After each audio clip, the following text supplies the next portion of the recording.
또 이제 제가 한 게 또 궁금한 게, 제 같은 경우는 수면 유도제를 처음으로 먹으면서 시작을 했어요. 쉽게 살 수 있으니까 사보기도 하고, 그렇게 했는데, 수면 유도제는 사람들이 처음 접하기에 어려움이 없는 약인지, 이제 네네. 그런 거 아마 궁금해 하실 것 같아요. 수면 유도제는 네. 쉽게 말하면 우리가 감기약 먹으면 졸릴 때 있죠. 네네네. 그리고 알레르기 약 같은 거 피부약. 비염약이나 네, 이런 거 먹으면 네네. 네. 졸리는데 그게 이제 항히스타민제잖아요. 네네. 그 항히스타민제를 원료로 해서 만드는 게 수면 유도제예요. 아, 그래서 의사 처방 없이 네. 약국에서 그냥 구입해서 먹을 음, 수 있기 때문에 사실은 쉽게 접할 수가 음, 있고요. 이제 부작용이 마일드하니까 네. 훨씬 더 약하니까 네네. 좀 더 쉽게 접근을 할 수가 음, 있는데 음, 대신에 어떤 다른 점이 있냐면 네. 좀 일시적인 수면 장애나 음, 약간 단기적으로 쓰실 때는 네네. 이제 효과가 있는데 이것도 마찬가지로 이제 약이다 보니까 오래 네. 드시게 되면 내성이나 그런 네. 부작용들이 생길 수가 있어요. 그래서 가볍게 시작하기는 수면 유도제가 조금 더 네. 편하기는 한데 네. 어차피 이런 수면 유도제도 이제 네. 임의로 너무 네. 장기적으로 아, 드시는 거는 네. 권하지는 않은 거죠.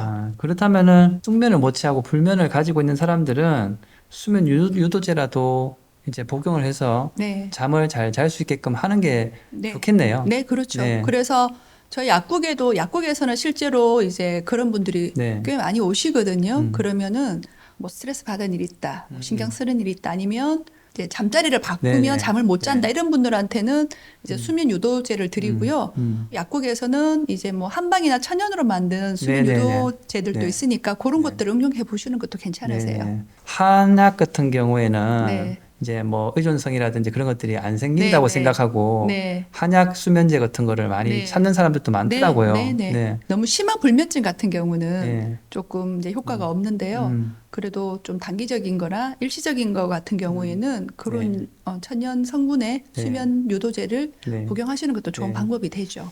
보통 수면 유도제, 수면제 같은 경우 종류가 되게 다양하잖아요. 네, 네. 근데 사람들이 되게 이 종류에 대해서도 궁금해하죠. 궁금해하고 또 어떤 거를 먹었을 때 내한테 더 효과가 있는지 그런 것들을 되게 궁금해 네, 하시거든요. 그 품명마다 또 약 성분이 틀리고 네, 또 수면 유도제 효과가 틀린지를 네, 한번 좀 네, 네, 알려주시면 좋을 것 네. 같아요.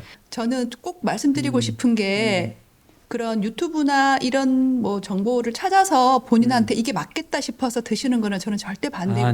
네네. 반드시 이거는 음, 전문가와 상담을 하시고 네. 처방을 받아 드시는 게 좋고요.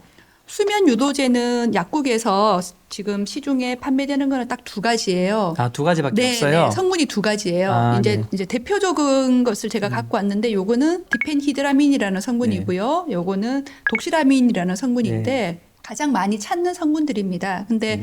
두 가지 차이점은 뭐냐면 같은 항히스타민제 계열인데 디펜히드라민 같은 경우는 작용 지속 시간이 조금 음, 짧아요. 한 3시간에서 음, 한 6시간 정도 음, 보고 독시라민은 좀 더 길어요. 네. 그 말은 얘는 아침에 좀 늦게까지 주무셔도 되는 아, 분들한테는 적합할 수가 아, 있고 아침에 그래도 조금 일찍 일어나서 활동을 바로 하셔야 되는 분들 같은 경우는 지속 시간이 짧은 음, 디펜히드라민을 좀 더 추천을 음, 드리는 편이에요. 음. 보통은 이런 이제 수면 유도제 같은 경우도 드시고 나서 제일 불편한 게 그 다음날 아침에 잠이 안 깨는 거. 네, 멍멍하고 계속 멍멍하죠. 잠이 오고, 맞아요. 그 네, 졸립잖아요. 낮에도 네, 졸립고 네, 그리고 또 심한 경우는 이게 약간 진정 작용이 있기 네, 때문에 몸의 균형 감각이나 이런 것들이 조금 흐트러져서 네, 다치는 경우도 있어요. 네, 그래서 아침에 일어나서 좀 빨리 활동을 하셔야 되는 분들은 그래도 디펜히드라민 제제가 네, 괜찮으세요. 네, 그리고 한 가지 제가 꼭 이제 수면제나 수면 유도제를 드시는 분들한테 이제 복용 방법에 대해서 꼭 네, 말씀을 드리고 싶은 거는 우리 몸은 생체 시계가 있잖아요. 네, 자는 시간, 먹는 시간, 네, 그리고 일어나는 시간이 네, 각자 그 사람 몸에 이제 알맞게 세팅이 돼 있단 말이죠. 네, 그러면 내가 평소에 한 12시에 잠을 잔다. 네, 그런데 10시에 눕는다고 해서 잠이 바로 안 네, 들잖아요. 네, 불면증이 없는 사람들 같은 경우도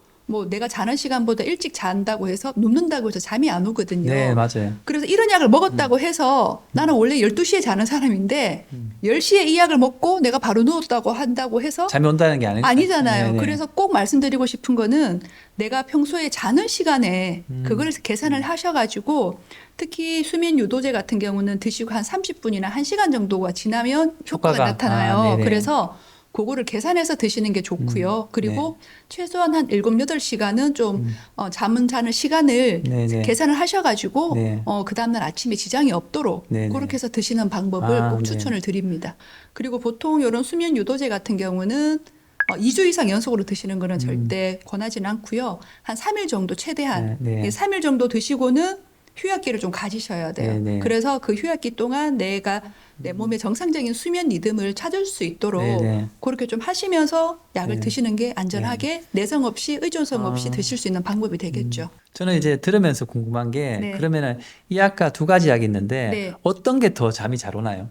잠 오는 거는 똑같아요. 네, 비슷하더라고요. 수면 근데 이제 유도제 같은 경우는. 잠을 네. 지속적으로 이제 잘 수 있게끔 효과가 이제 8시간이고 더 긴 거고, 네, 이게 요거는 조금 더 짧은 거고요. 근데 자, 이제 드시는 거는 개인차가 있어요. 진통제 같은 경우도 네. 드시는 분에 따라서 네. 뭐 타이레놀이 잘 듣는 분도 있고 네. 또 이부브로펜제제가 잘 듣는 분도 저는 있잖아요. 타이레놀 스타일이에요. 네. 네. 네, 그런 분 있듯이 네, 네. 수면 유도제 같은 경우도 드시는 분에 따라서 또 효과가 조금씩 차이가 나는 분들이 있으세요. 그런데 이제 보통 이제 불면증 수면제 유도제를 먹을 때 또 다른 약을 드시고 계시는 분들도 많을 거라는 많아요. 거죠. 고지혈증 약을 먹는 사람이 있다면은 네. 또 아니면 당뇨약을 먹는 사람이 있다면은 같이 먹으면은 또 혹시라도 뭐 문제가 되진 않을까 그런 걱정을 하시는 분들도 네. 있거든요. 네. 그래서 혹시라도 그런 네. 같이 복용했을 때 주의사항이 있는지를 네. 한번 네. 그 이야기를 해주시면 감사하겠습니다. 가장 문제가 되는 거는 술과 함께 드시는 경우죠. 술이 진정작용이 있죠. 네네. 술 먹으면 이렇게 몸이 축 늘어지잖아요. 네네. 근데 그런 작용이 더 증강이 되기 때문에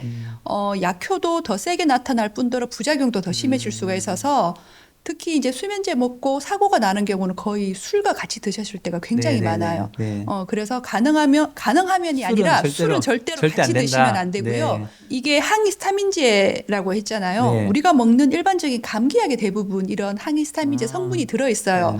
같은 종류는 아니지만 네. 항히스타민제가 워낙 종류가 많거든요. 그래서 감기약하고 그리고 피부약 네. 피부과에서 처방받는 거 그리고 이제 비염에 먹는 약들이 대부분 네네. 항히스타민제가 들어있기 네네. 때문에 그런 것들은 같이 드시면 안 되고 그리고 또 수면제가 효과가 떨어진다고 해서 수면 유도제랑 같이 드시면 또 안 돼요. 아, 네네. 네, 그것도 좀 주의를 하셔야 되고요. 네.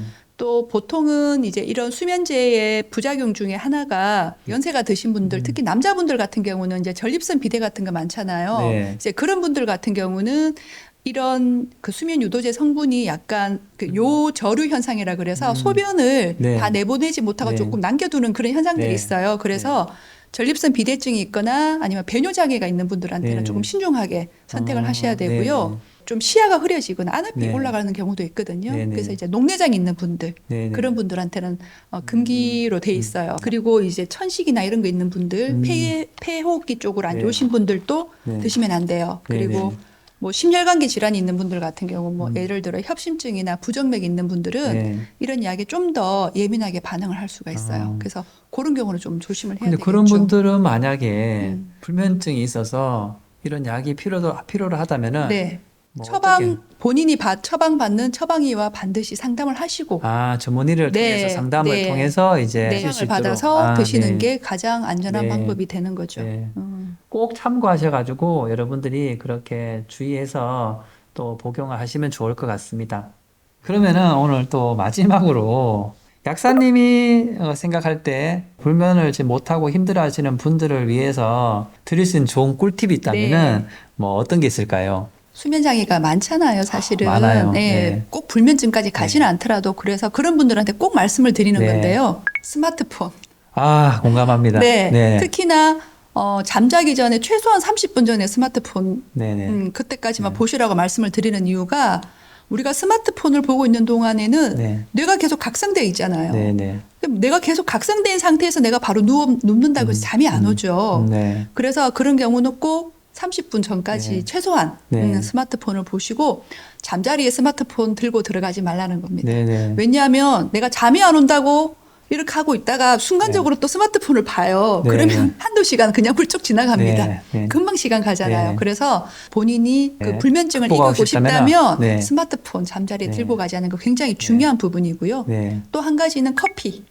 커피. 네. 네. 커피 자체가 우리가 각성을 시키잖아요. 네, 뇌를. 네. 우리 몸은 피곤하면 잠을 자죠. 네. 근데 이걸 몸이 이제 피곤하다고 보내는 신호가 아데노신이라는 물질이 있는데 네. 커피가 그 아데노신의 작용을 방해를 해요. 네네. 그러면 몸에 피로감을 못 느끼고 계속해서 내 몸을 네. 일하도록 만들겠죠. 네네. 그래서 각성 상태를 계속 유지를 하기 때문에 특히나 오후에 커피를 드시면 커피의 작용 시간 너무 늦게까지 지속이 돼버리니까 숙면을 취하는데 굉장히 도움이 안 되고요. 저희 약국의 한 직원이 늘 잠을 이제 제대로 잘 못 자고 네. 2시, 3시 넘어도 잠이 안 오고 그랬다고 네. 하더라고요. 네. 그래서 내가 점심때 이후로는 커피를 못 먹게 했어요.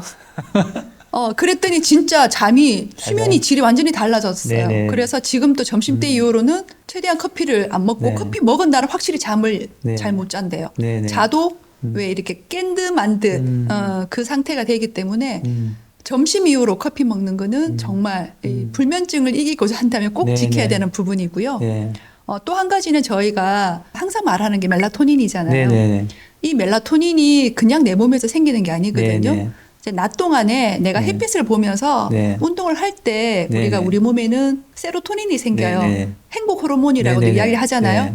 근데 그 세로토닌이 밤이 되면 이게 해가 떨어지면 우리 몸에서는 그걸 멜라토닌으로 전환을 시켜요. 네네네. 그래서 사실 불면증이 있는 분들, 우울증도 마찬가지죠. 햇빛 보고 운동하시는 거 굉장히 좋습니다. 네. 그래서 낮 동안에 내가 몸을 움직여서 내 몸을 좀 피곤하게 만들어야지만 이제 수면 압박이 오잖아요. 이제 그것도 필요하지만 멜라토닌 형성에도 굉장히 필요한 거니까 네. 그렇게 낮에 햇빛 보고 운동하는 거 네. 굉장히 좋고요. 네. 그리고 또 이제 명상을 하시는 분이니까 사실 명상이 수면에 도움이 된다는 것은 네. 과학적으로도 증명이 된 거고 네네. 이게 명상을 하면 우리 몸에서는 산화질소가 많이 나오거든요. 네네. 그 산화질소가 뇌신경을 안정화시키는 작용을 네. 하고요. 네. 그리고 신경 전달 물질을 활성화시키기 때문에 그리고 뇌 청소를 잘해줘요. 네네. 그래서 머리를 편안하게 뇌를 네. 편안하게 하기 때문에 꿀잠을 자는데 굉장히 많이 도움이 되죠. 네. 맞습니다. 네. 그래서 오늘 우리 정 약사님을 모시고 이렇게 좀 도움이 될 수 있는 이야기를 전달해 드렸고요. 정 약사님께 너무 감사하게 생각하고 또 인사를 드리면서 마무리를 하도록 하겠습니다.